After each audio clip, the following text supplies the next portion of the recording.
Sorry, he said gentlemen.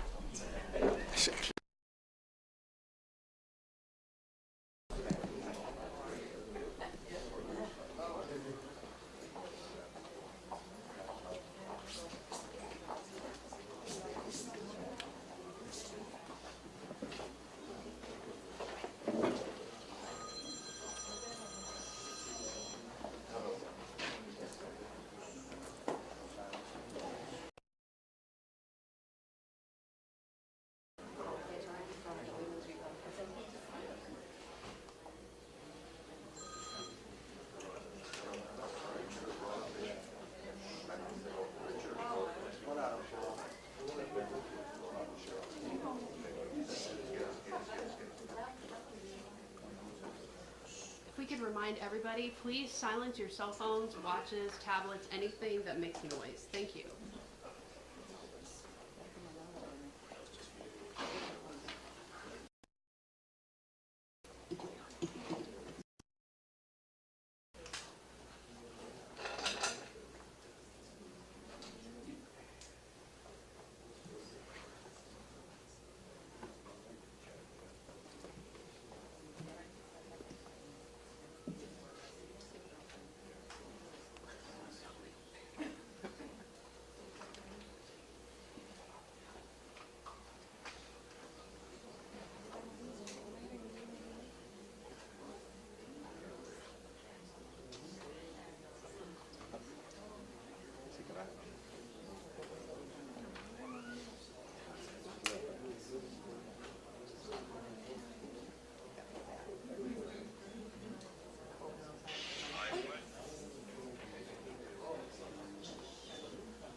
Dade County, you do have, full disclosure, a cafecito-infused governor this morning, so just so everybody knows, buckle up. I'm joined with Melanie Griffin, who's our DBPR secretary. We have Dade County Commissioner Renee Garcia, Hialeah Resident and Condo Association President Kevin Patrick Cortina, and we have Elizabeth Garcia, condo owner here in Miami. We also have Commissioner Diaz, who's joining us, and other dignitaries. So I want to thank everybody for coming. I don't need to tell people here in Southern Florida that we've got a problem with our condo market right now. We have a problem that was introduced by legislation that was passed in recent years by the Florida legislature. And if you go back and look at the genesis of why that happened, we remember the Surfside, we remember things. The intentions of the legislation were good. I think they were trying to prevent potentially another major tragedy, and we all remember how gut-wrenching it was to watch the aftermath of Surfside, not knowing whether you could have survivors for days and days, hoping. It was a really traumatic moment for the state. So I understand why people wanted to see something done. Now, I remember at the time, people were asking me, and I was like, well, we don't even know definitively what caused the Surfside thing.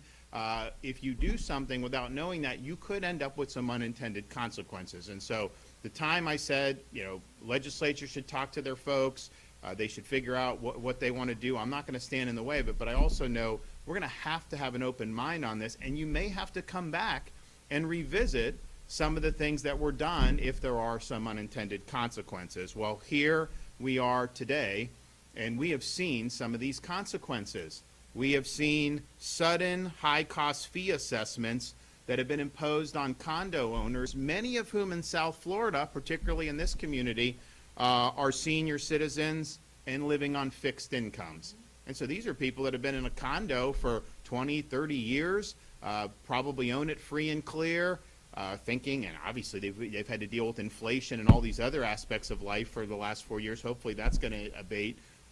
But then they're told, oh, by the way, pony up $100,000 for an assessment. Where are they going to get that money? So you're putting people in jeopardy of losing their homes. And that should not be anything that we want to be doing in the state of Florida. So we have been meeting with folks. We were down in Southern Florida about 6 or 7 months ago. We've hosted roundtables. We've solicited input. We've spoken with members of the Florida legislature about, okay, what are the issues that need to be addressed? How can we address it? And then we need to address it. We've got to provide relief for people. We do have a responsibility to do this. Now, we saw this last year building up. Everybody knew that there were going to be assessments rendered. I actually called for a special session of the Florida legislature in January to address, yes, illegal immigration, yes, some hurricane relief, but also the condo issue. I thought we needed to give people peace of mind right at the start of the year. We needed to make sure that they had relief from these crippling assessments and make sure that people were able to stay in their homes. The Florida House of Representatives did not want to take up any condo relief legislation at the time. They said it wasn't urgent, that it was something that may or may not need to be addressed in regular session. And so here we are. Legislative session only has a few more weeks left. There has not been meaningful action in the Florida House of Representatives to give Floridians relief from the condo crisis that the legislation itself has caused. And we've got to be willing to step up and do the right thing. Now, the Florida Senate has put forth a proposal that actually addresses a lot of the concerns that we've heard from Floridians across the state. It's incorporated ideas that we provided, and I have no pride of ownership of this. We gave ideas to the senators. We said, here's what people are telling us. You guys are talking to people. You guys have ideas too, and your ideas are better. Some of mine are good, whatever. Let's just get the job done. And so we have been working with these stakeholders. Now, the Senate's current bill includes reforms to increase accountability of condo association managers. It strengthens electronic participation requirements while reinforcing strict voting integrity laws in place to ensure secure elections. It adds increased transparency for residents and creates annual analyses of milestone inspection reports to create a data-driven approach to condo safety.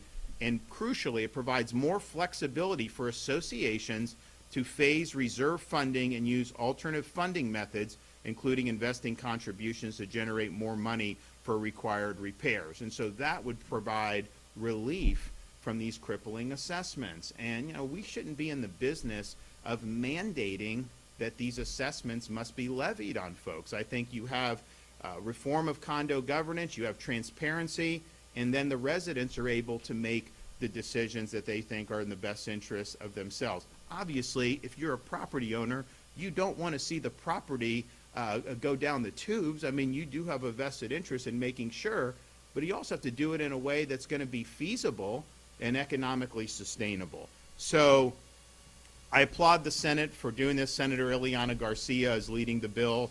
She's from here in South Florida. I thank them for doing that. And there may be other things that are added to it. Like I said, I don't have pride of ownership. I just want to get the job done for people of Florida. I want people to be able to stay in their homes. I think it's really important that people are not being forced to sell or forced to leave. And here's the thing. Some people will say, well, these folks in there, they have the assessments, and yeah, they're on fixed income, but they bought the condo 30 years ago, so it's worth a lot more. They can make money if they sell. The problem is okay, they sell it. Where do they go? Every house in Miami costs more. Every condo. I mean, it isn't like they're getting a windfall and then can buy something that's very affordable. They would have to potentially buy something that's very expensive. And maybe that's moderating now, and there's, who knows what will happen, but I think you would end up functionally, if someone's forced to sell, particularly elderly, I don't think they would have, many of them would not have a place to go to be able to buy a new place to live. And so that should be a concern of ours. Now, the House's current bill doesn't include any reforms to increase accountability of condo association managers. It creates a more costly and burdensome process for removing board members. It actually weakens electronic voting system requirements, thereby inviting more opportunities for fraud. It does not add increased transparency or comprehensive data evaluation regarding the milestone inspection reports, and it does not provide more flexibility for associations to phase funding for certain components of the structural integrity reserve study, but rather allows a board to approve assessments and loans without owner approval. Largely, the House's condo bill seems to be something that favors developers and puts the interests of developers over the interests of Florida residents. That is unacceptable. If these associations can't make improvements and the buildings are clearly obsolete, the value of the real estate that they are built upon may outweigh the investment. The problem is many seniors and middle-class condo residents can be displaced and ultimately may not have a place to call home. And so why are we even entertaining a situation where people are going to be put in that awful predicament? And here's the thing. Things happen in life, right? There's things, so many things that we cannot control in state government that happens, that it can impact people. But this is something that was created by legislation. This would not be happening without legislation that had been passed years ago. And so let's recognize that. Let's recognize that these consequences are not what we want, and let's provide reforms to be able to keep people in their condo units. That's what I have heard overwhelmingly from Florida residents. And we've been dealing with this issue now for close to a year, where we had folks that have been really concerned about it.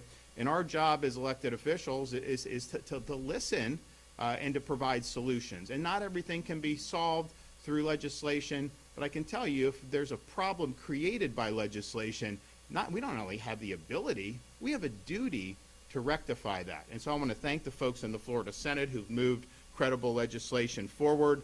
I don't know what has gotten into the Florida House of Representatives. They campaign on our Florida success, saying they're going to support the Florida model, and then they get in and they seem to be working to sabotage the great work that Florida has done over these last 6 years. I mean, remember, they fought me, the Florida House fought me when I said Florida needs to be enlisted to help President Trump enforce immigration laws. They tried to make Florida a de facto sanctuary state. Now, there was outrage from the public.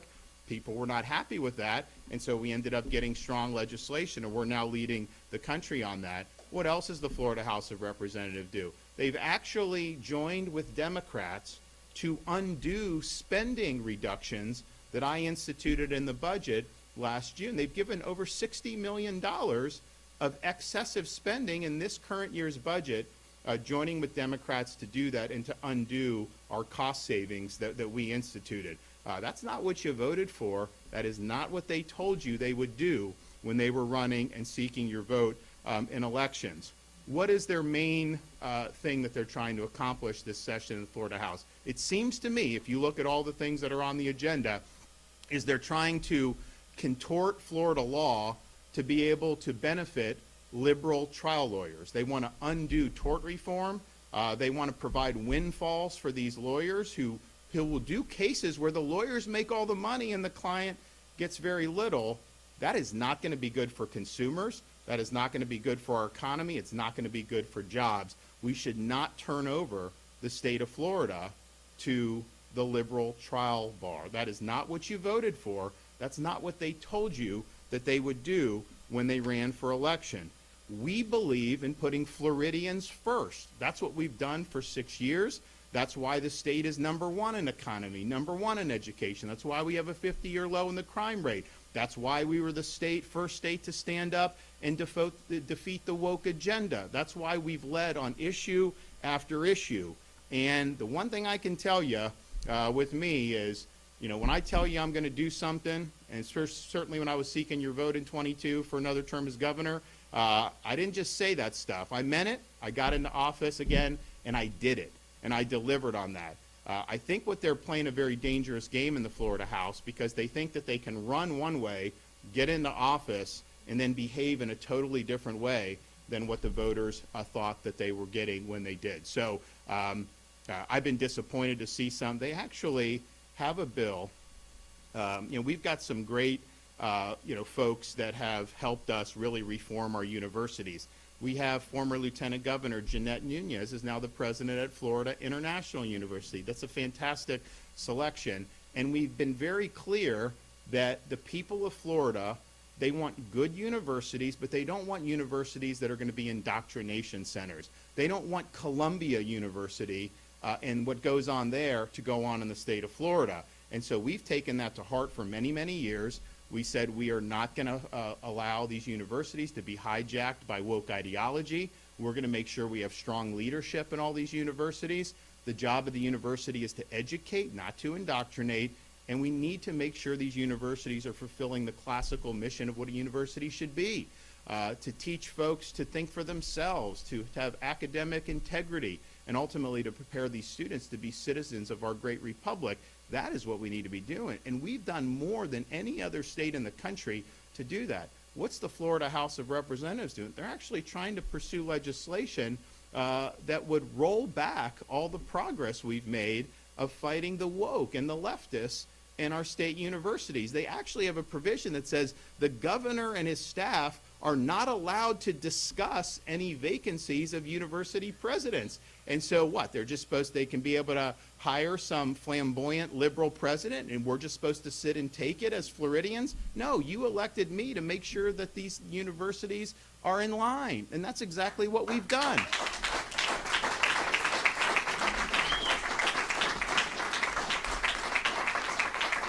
So what I see over and over again with what they're doing is, they're not trying to defeat the leftists, which have caused so many problems around this country. You look at what the decline in New York City, Chicago, California, Illinois, it's all rooted in leftism and leftist ideology. And we in Florida have gone totally different, and we've had success where they've had failures. And I see the Florida House trying to throw the leftists a lifeline. Don't give them a lifeline. We don't want leftism in the state of Florida. We want to make sure that our Florida model continues to carry the day. So this has kind of been par for the course, unfortunately, with what they've done in the Florida House. But this is important on the condos. People are hurting. People need relief. They are being put in predicaments through no fault of their own. They are being put in predicament because of legislation that was passed. And while good intention, you have to be willing to look at it at this point and realize we need some reform. We need some changes. So I commend everyone that's worked hard, and there are individual members in the Florida House who've worked incredibly hard on this. There are obviously many individual senators who've worked very hard on this. The Senate is willing to put forward, I think, a credible proposal. I hope it continues to go through, but we can't take no for an answer. What are you going to tell the folks as they lose their condos and get forced out? You just going to tell them tough luck? I don't think that works. I don't think that's acceptable. It's not the right thing to do. So thanks everybody who's been involved in this fight. I know people have been concerned about this for many, many months, if not even years since this legislation has passed. And this is important for South Florida. This is important for our elderly. So let's get it right. Okay, we're going to hear from some of our folks. Melanie, come on up. Thank you, Governor. Good morning. As said, I'm Melanie Griffin, and I have the honor of leading the Florida Department of Business and Professional Regulation, which oversees more than 1.7 million licensees and professionals and more than 28,000 condominium associations. The department has 13 offices across the state that have worked incredibly hard to help our condo community, including unit owners, board members, and more. And we have been there for all 3 years of the condo reform that have been passed in the wake of the Surfside tragedy in 2021. These measures are aimed at accountability and safety, and they've had a cumulative effect, and unit owners need relief now. We have worked hard to get data to help our stakeholders really understand what our community and unit owners are seeing in the condominium associations. And what it shows is there's an average assessment of approaching $20,000, oftentimes more than $50,000, or like the governor said, $100,000. And while we want to prevent another tragedy like Surfside, we have got to put forth solutions that help Floridians, not hurt them. I echo the governor's sentiment. The Senate has emerged with a solution that balances Floridians' well-being without burdening them. And I personally know this because I've watched senators have several town halls across the state for months now, and they have also spent many hours with our staff looking at legislation and proposals that would truly help our communities and our citizens. Let me tell you a little bit about the few highlights from the Senate version that we've been seeing throughout this legislative session. First, the bill extends the reserve study requirement for 1 year, and that would give immediate relief to Floridians and relieve them from the burden of these heavy financial assessments.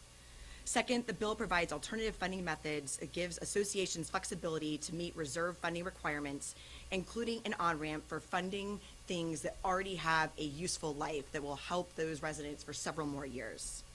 It also builds upon previous legislation to increase transparency, empowering unit owners to have access to their financial records that they've been denied from seeing for so long.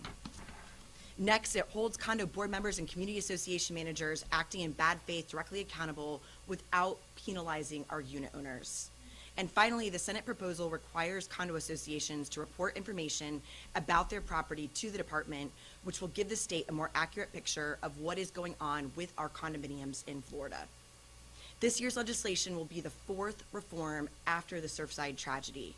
And with this much legislation, we have got to get it right if we're going to take a fourth bite at the apple. Floridians need help not to have their problems exacerbated. And with that, let's help the governor and the legislature and put Floridians first and keep people in their homes. Thank you. Thank you, Governor and Madam Secretary and Mayor. It's great to be here in your home in Streetwater. And look, the important thing when we talk about condo legislation, when I was in the Senate, we worked to reform the condo laws. We wanted to make sure that we brought transparency to the laws. We want to make sure, because there were so many issues happening with condos in our community. And when we talk about condos, it's not just about Miami Beach and Brickell. It's about interior. It's about Streetwater, Hialeah, the city of Miami, down south. And there's people, these are people, hardworking individuals who are working every day to make sure they can keep a roof over their heads. And unfortunately, the reserve requirements, while well-intentioned, when they pass them because of Surfside, are putting a huge burden on our people and our working men and women and our families who are now finding themselves in a situation where they're forcing their hand to sell these condos, and yet the market is not picking up these condos, so they're losing money on these condos that they've invested so much money on. And this is why I think it's important with the legislation that we have now before us in the Senate, where the Senate is extending the time for these reserve requirements. They are bringing funding flexibility, which those two items themselves, I'm not going to go through the whole detail of the bill, but those two items themselves give actual relief, immediate relief to our members, to our working families in this community. So this is why it's important. And Mayor, Governor, I do thank you for taking the lead on this, because this is not something that happened last year, 2 years, 3 years ago. This is something that's been going on for over 10 years, and our residents can't take this anymore, and we need the relief right now. In Miami-Dade County, we passed a legislation last year, not last year, a couple of years back when you were there, Commissioner. What we were doing was trying to help our residents with bringing them some relief. We created a fund to help our residents tap into these funds for the higher assessments because of all the laws that happened in Tallahassee. Well, that fund dried up. Now we need Tallahassee to step in. We need our legislature, our House and the Senate to work together to ensure that we have a product that really could help the residents of this community. So I thank you, Governor. And if I may, estamos aquí hoy con el gobernador, que estamos hablando de las reformas de los condominios, y le quiero dar las gracias al gobernador y al alcalde Díez, que trabajamos juntos en esta legislación cuando yo estaba cuando él estaba en la comisión con nosotros. Entendemos la importancia de tener estas reformas, entendemos las reformas que pasaron, lo hicieron para la seguridad de estos edificios, pero cuando pasaron estas reformas no se dieron cuenta que estos dineros, estas reformas le iban a poner una presión extraordinaria a los residentes de estos condominios. Y estos residentes son, la única cosa que ellos tienen son estas unidades. Estas son las unidades que crearon sus familias, las personas mayores que están viviendo ahí, que pensaban que iban a tener una casa para ellos para el resto de su vida, están se dando cuenta que la están perdiendo.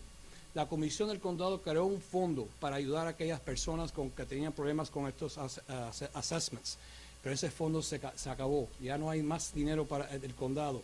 Ahora, la legislatura está trabajando, el Senado tiene una propuesta de ley que sí puede ayudar, extiende el tiempo de tener esos fondos disponibles en las asociaciones, y también le da flexibilidad a aquellas asociaciones de buscar las diferentes maneras como pueden incrementar esos fondos y tener ese dinero en los fondos. Por eso es sumamente importante que esta comunidad diga basta ya, es el tiempo de ayudar a nuestros propietarios y ayudar a nuestra comunidad. Gracias, gobernador, por su ayuda.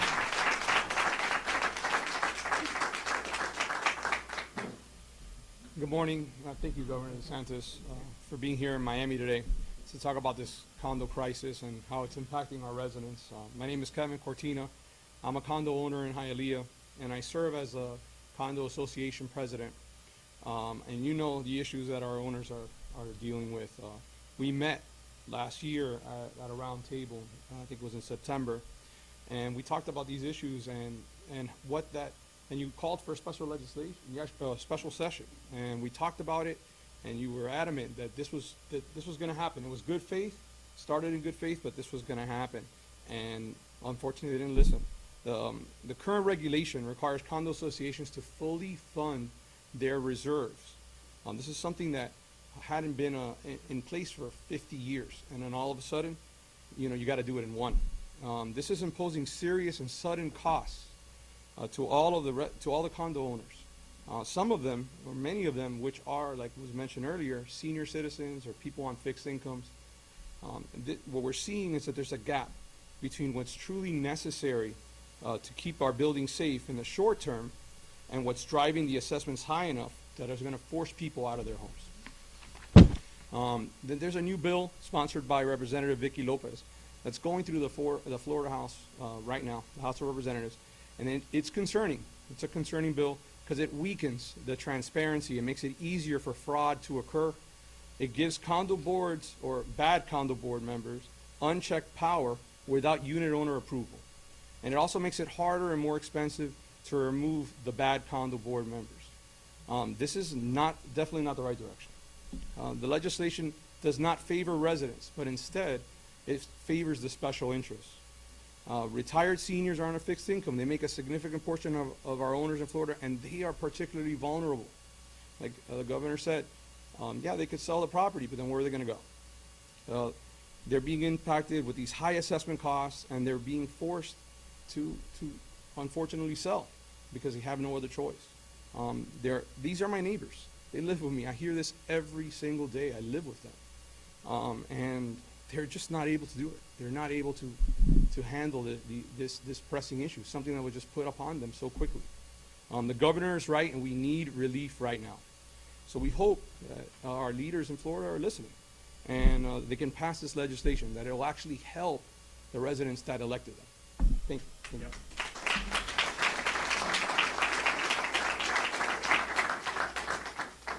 Good morning. My name is Elizabeth. Thank you for having me. I'm just talking about my situation and everybody's situation as well. I moved in 2009. I bought the apartment, and I start paying 150 as a HOA.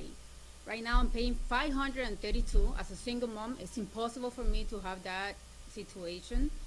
And they try to put a special assessment as well, which is impossible. We are normal people, working people. And just to remove the trees and to put new trees. How are you going to remove the trees that are perfectly fine, just to charge me like $1,000 extra to do that? And it's impossible. I'm just talking in reference all the community, and I live in Hialeah, and it's hard. That's the only thing that I can say right now as a resident. I need a relief, yes. Yes, right now.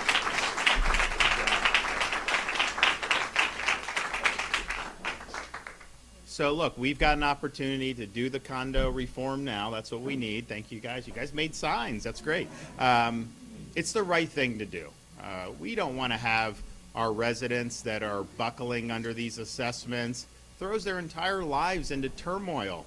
You know, there are things that happen that you can kind of cope with in life, but when you talk about the roof over your head possibly being in jeopardy, you know, that is something that we should not be wanting to see happen, especially if we have the ability to do something about it. So we want to see really good legislation. I commend Senator Ileana Garcia, many members of the Florida Senate, and many rank and file members of the Florida House. There's a lot of House members from South Florida I know that have been very attentive to this issue and also want to see action.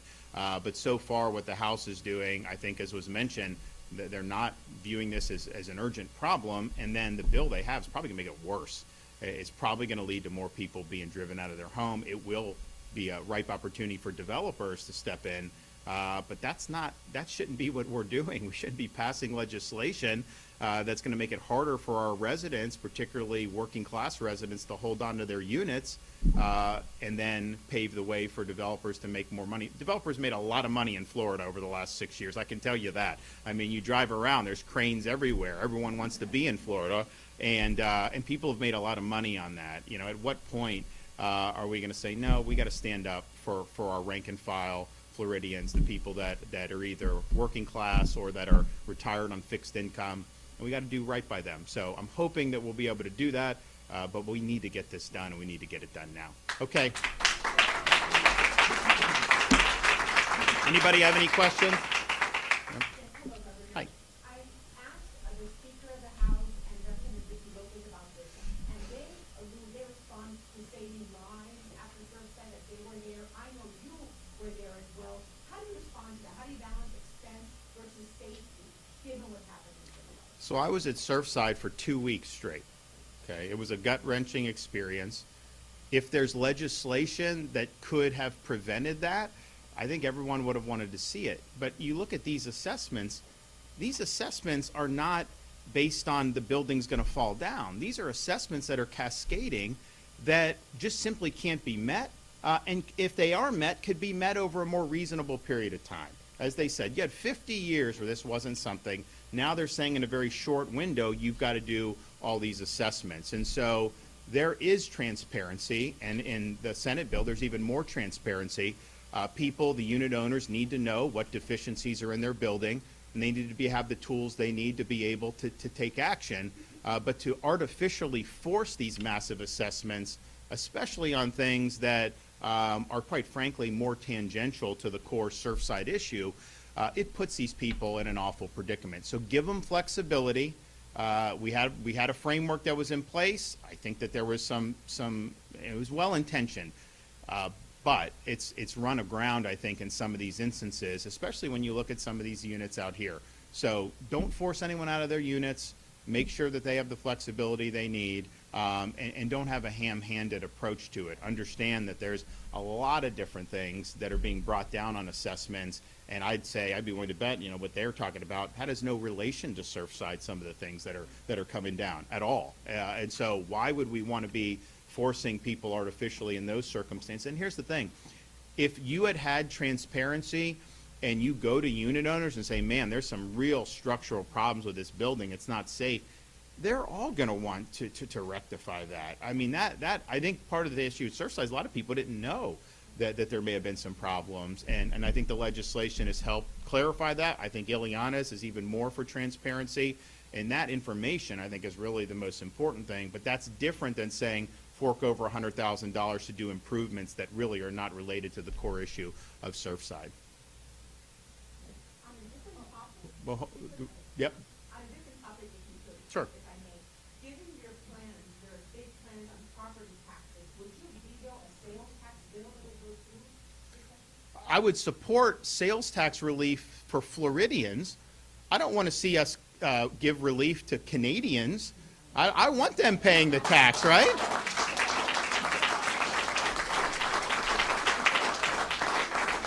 And so the issue is we need to do property tax relief for Floridians. That's our residents. Those are our people. We're in a great situation. We had 142 million visitors last year. When I was governor, the average tourism was stuck between 80 and 90 million a year. When I became governor, they said maybe we can get better than that. And we've shattered all records. So 142 million people. If they come and spend money, I have no problem with that, right? For them to pay the tax. What I want to do is cut taxes for Floridians and our residents. And the best way to target that is to do property tax relief for Florida residents. We can do a down payment this year. We've calculated you get $1,000 for every homestead property in Florida. And some of this money does go to state. Not most property tax goes local, but there's a required local effort that they do for education. We can take care of that. We can give you guys the relief and then get something on the ballot next year to be able to get that done. I'll tell you what, the House's proposal, I've never seen a tax cut that's been proposed that has had more negative feedback from people. Because they're saying, why are you giving breaks to non-Floridians? Why are you doing this? And also to wealthy, to be honest with you. A wealthy buys a yacht, they're going to save a bunch of money on that. You go to the supermarket, most of what you isn't even taxed. And so people are looking to see what they would save, and they save very little. It's like crumbs for most working class people. So if you're going to do sales tax, I think I agree with the President of the Senate, Albritton. If you're going to do sales tax, target it to things that are going to benefit Floridians. And we've done a good job of that in the past. We've done back to school, holidays. We did the permanent exclusion for baby items. And so no baby items are taxed in Florida. Now you go, diapers, all that stuff is tax free. We do disaster preparedness. I proposed the Second Amendment summer so that people are able to buy the accoutrements and ammunition, because we have a lot of people that do that in Florida. We also proposed marine fuel tax holiday this summer, so our boaters are able to go up and do. So those are things that are really going to impact Floridians, but I don't know why you would want to relieve the burden on, Brazilians come to Disney and stay and spend all this money. Like, I want the government funded by our non-residents as much as possible. I want to relieve burdens on Floridians and give the burdens to them. Back there. Condo relief is a very important topic, but if you don't have to do another important topic, what do you have to say about the legality of the $10 million that Florida recently got and that critics say may be illegal? First of all, Hope Florida is a state program. It did not get anything. There's no funding involved with Hope Florida. It wasn't my idea, it wasn't the legislature's idea. This was the ingenuity of my wife, our First Lady, who repurposed first the child welfare system, but now other agencies, to where these bureaucrats, instead of just trying to get people on government programs, their job is to now be a Hope navigator where they can get people all the support in the community that's out there. So we've enlisted churches, synagogues, charities, businesses, individuals as part of our Hope portal, care portal. People go in, and then that program has been able to get 30,000 Floridians off of welfare on a road to self-sufficiency, and it has saved taxpayers $100 million. So that's a huge success. And so I hear these things from, liberal legislators, and honestly, a lot of these Republicans, quite frankly, are liberal legislators. They're and media that have an agenda, and they're trying to conflate a nonprofit that's associated with the Department of Children and Families with the Hope Florida mission and program. Those are separate things. Now, Hope Florida, people like the program so much, they have contributed to this direct support organization, and Hope Florida stakeholders have gotten a lot of money in grants, and it's been very effective.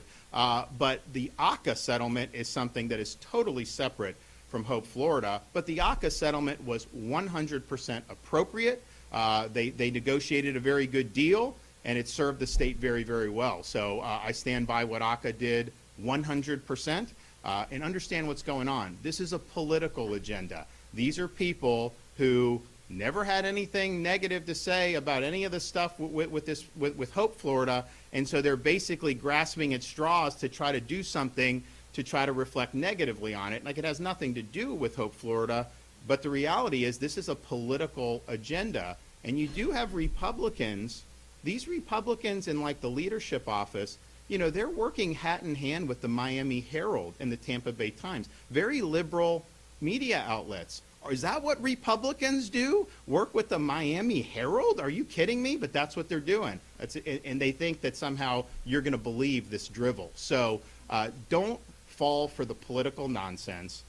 Understand that when you have a successful program like Hope Florida, that all these states now have sent emissaries to Florida to try to learn, and then they want to do it in other states. And you're seeing that done in states around the country, mostly Republican states, because the liberal states don't want to work with churches, which I think is a big mistake. And I think our churches have been incredible resources to help people get up on their feet and get on a pathway to self-sufficiency. But when you have $100 million saved of taxpayer money, when you have 30,000 people that have gotten off welfare programs just in like a year and a half, 2 years, that is a huge, huge success. And just the way our world works, when there's successes like that, that represents a threat to certain people, and some people don't like it. So they try to kick up a dust storm and try to do it, but it's basically much ado about nothing. And this is a program that not only has been incredibly successful, but it's something that really needs to be expanded, not just to other states, but even to other agencies in the state of Florida.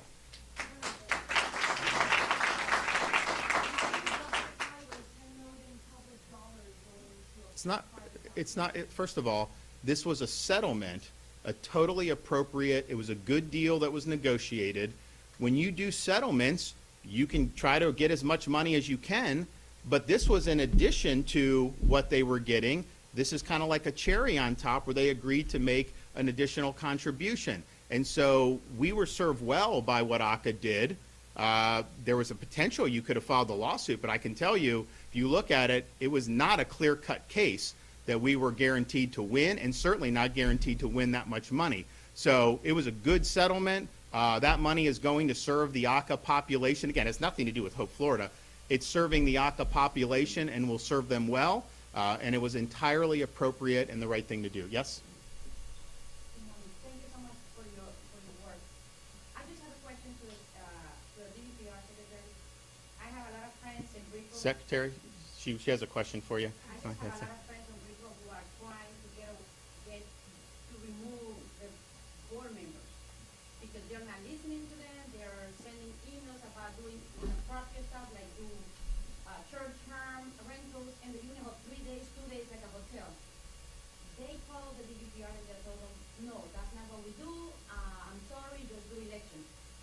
What can you tell me so we can tell the residents Rico, which is 125,000 homeless units, how the governor and you as your office is taking all these complaints actually are going to make sure that all these laws that we have actually get implemented. Because a piece of paper holds everything. But how you as the governor are going to make sure that the residents, a single person, a single mother, actually being taken care of when they do a complaint to the state, and actually the state is going to do something. Thank you. You want to come up here and answer? Absolutely. So good news on that front is we talked about the legislation that's been passed over the past 3 years, and with the most recent legislation, House Bill 1021, that was passed last year in conjunction with our Senate leaders, there was a provision there that gave us at the department expanded jurisdiction. And what we really needed was additional tools in our toolbox. And so with that, what I'm happy to report is that we received more than 50% more complaints this year, but we have been able to close more than 60% less. So last year, when we had less tools to work with, we had to close a majority of our complaints because we didn't have the authority granted to us by the legislature that we needed to help citizens.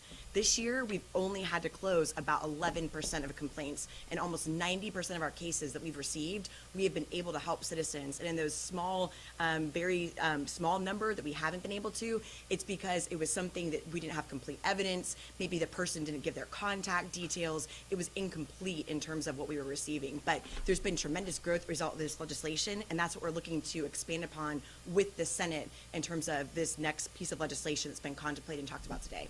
But can you give your contact information to Please, her? we'd and be we'll happy to we'll help. follow up with you, Absolutely. after this. So, yes.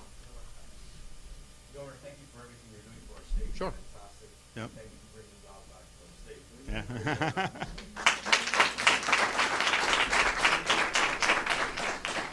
My name is George J. I live in a community called the Hamlets that has been plagued with fraud, corruption, and many other things. I currently live in a property that's been affected by mismanagement, by the board, documents being thrown away in the garbage, residents, members of the board colluding together, violating sunshine law. I mean, it's a whole slew of corruption and mismanagement. I've used every resources available to us, which is actually complaining to DPR. I'm one of those that personally complains to DPR. I haven't not only filed one complaint, I've actually filed probably like 10 complaints. There's been probably like 30 to 40 owners in my community that have also filed complaints, and it's fallen into deaf ears. Situation that we have, we face increases in our assessments. We face unlicensed contractors being hired, president of our association circumventing workers' compensation, hiring individuals under 1099 as employees doing maintenance work. I mean, it's the level of what's going on in the community that I live in, it's completely disgusting. How can DDPR have the teeth to go out, investigate these cases, take these people to justice, arrest these individuals for their misbehavior? Because it's obvious that we have a problem, and I completely applaud what you're doing. I was yesterday in Tallahassee, speaking in front of Representative Dickey and all the people that are there. But any change for us as condominium owners, I applaud it because the system is broken. It's obvious that it's broken, and it's obvious that it has to have a fix. And I'm very, really happy to hear the work that he's saying today, because it's exactly what we need. So no, I hear you, and so I do think the Senate proposal will help, but we're going to also have the secretary, follow up with you today. And if look, if there's evidence, then we need to go, and you need to have enforcement. I mean, we could put this stuff on the books, but there's got to be appropriate enforcement. And so sometimes things go wrong, and then proving it is another thing. And obviously, you got to have the proof. But if there's proof there, you need to hold people accountable. Yes, sir.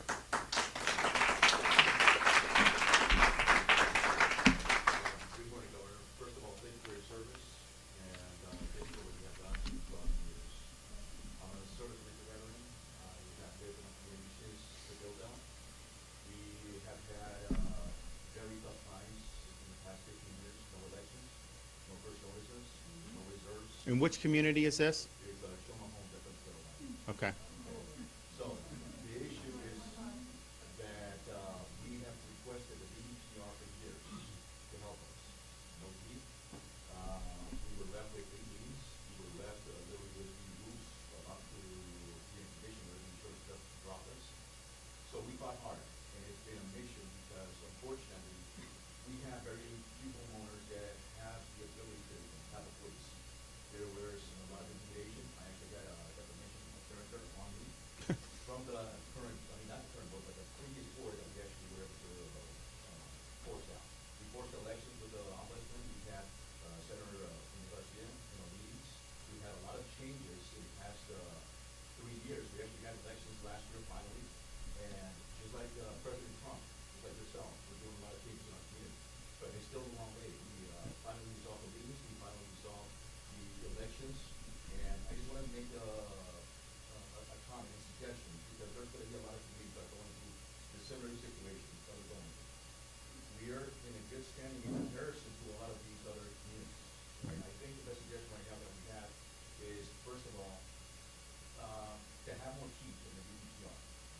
push out the corruption, but now we're paying for the DEPR not doing what it was to do.